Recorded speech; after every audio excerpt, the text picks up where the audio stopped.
Hey guys, it's Tanisha from Mommy and Me back with another video. So this video today is just kind of a walkthrough of the Skill Sharpeners books from Evan Moor. This can be used as a standalone homeschool curriculum. For us, my plan was to use it for supplemental material. However, that did not happen. So now that we're finished with grade 1, I'm just pretty much using it as a big review for the summer before we move into grade 2. So since I have quite a few books to get through, I'm just going to go ahead and jump in. Here, the first one is Grammar and Punctuation. So each of these books, you have a QR code and you can scan this to get a teaching guide. It has extensions of certain activities. They have background information, just different things you can do to assist you. And then all the books have contents. The dates I have there is just deadline dates of when I want us to get each of the pages done, so disregard that. But they'll show you what grammar concept you'll be learning with this particular assignment and which punctuation concept. So those are obviously the two main things here in the book. So here you always see what kind of activity it would be, and all of the teams would follow the same way. So this is weekend fun. So you have the theme here. You have the story, then you have the grammar rule, the grammar practice, the punctuation rule, grammar fun, application, and punctuation fun. Then you'll have the review. And as you go to each theme, which is color coded, so this is the 5 senses over here, it will run through the exact same. The story, the grammar rule, the grammar practice, so on and so forth. Here, this is science, favorite subject. Same thing, you have your QR code, you have your content. So here they go through physical science, there's life science, space and earth science, environment and ecology science, engineering and design. And it also has a how to use this book, so you'll know how to use each section as you like. So here we're talking about sound. First you have your reading, then your visual literacy here, your vocabulary, and then you have your hands-on activity. So like I said, you can use this for supplemental material as well. If you happen to be doing a theme on sound in your regular homeschool, it's very easy to follow and it's very easy to do independent work with your child. Like I'm gonna probably let her do more independent work with this, and then when it comes to the hands-on activity, let us do that together. Then we have geography, QR code, contents. So here we have reading, we have the visual literacy here, vocabulary here. This is hands-on activity, what's in your room, another hands-on activity. So here they'll make their own map where they're gonna cut the pieces out, and then they will stick it in the areas of where it's at in their actual bedroom. And then this is going on to the next section of the world in spatial terms. Here they will be making a compass rose for their activity, and yeah, so that's pretty much geography. So with reading, again, QR code, contents. This it depends on where your child's reading level is. But for us, yeah, I'll probably do this as an independent sheet work as well, because the stories are pretty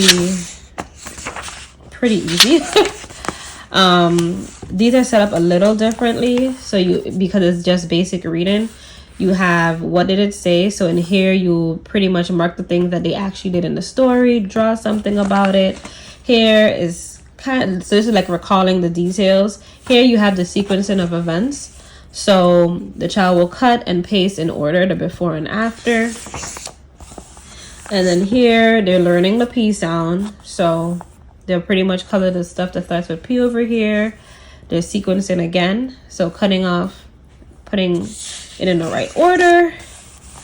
Recognizing short vowel spellings. And remember, this is the beginning of the book. So as you progress through the book, I'm sure the activities gets a little more intense.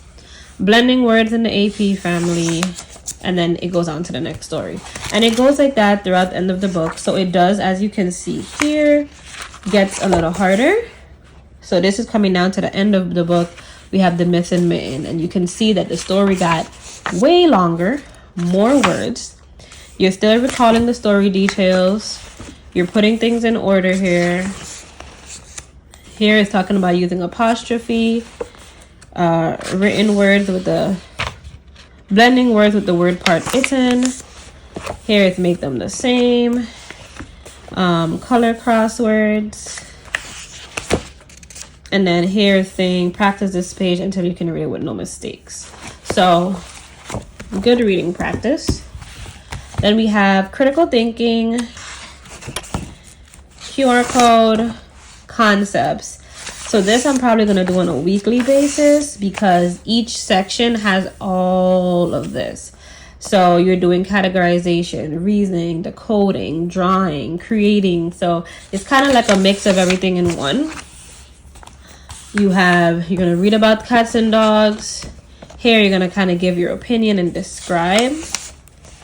Over here you're classifying and creating. Same thing over here.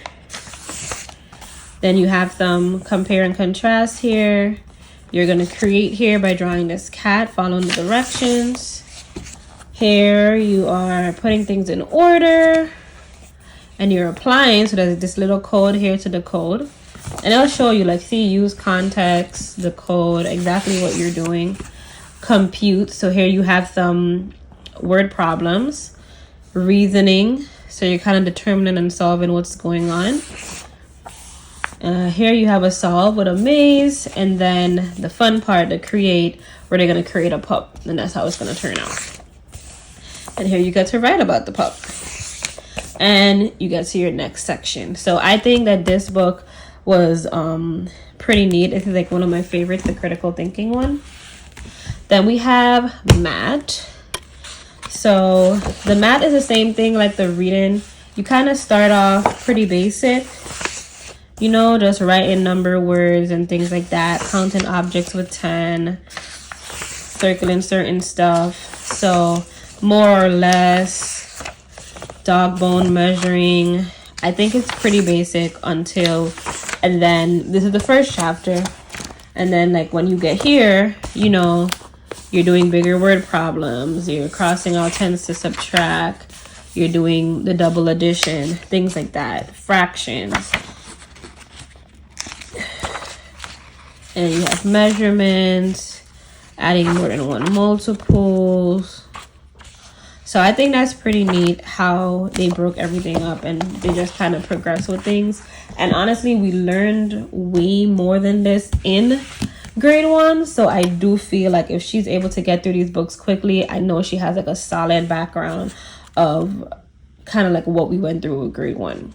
Because she should be able to get through these with what we learned. Last we have is spell and write. And this is pretty much just for exactly what it says, spelling and writing. So reading the spelling words, you get spelling practice. And the words start off very basic. What's missing, circus rhymes. Here you have capitalizing. And then this is just word order in sentences, making sure you use a period or a question mark. So you have a lot of writing in this, which is good because that's something that we definitely need to practice some more as the writing. Then at the end you do the spelling test. So what I'll probably do is have her do the spelling test like at the end of the week because it's simple words. But that's pretty much it for these books. It was literally fairly cheap. I got it off of Amazon probably for like maybe $60, and it is 7 books.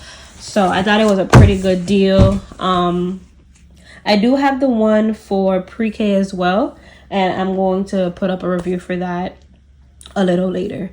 But yep, this is pretty much what we're going to be doing for our summer, guys. All right, hope you enjoyed this video. Bye.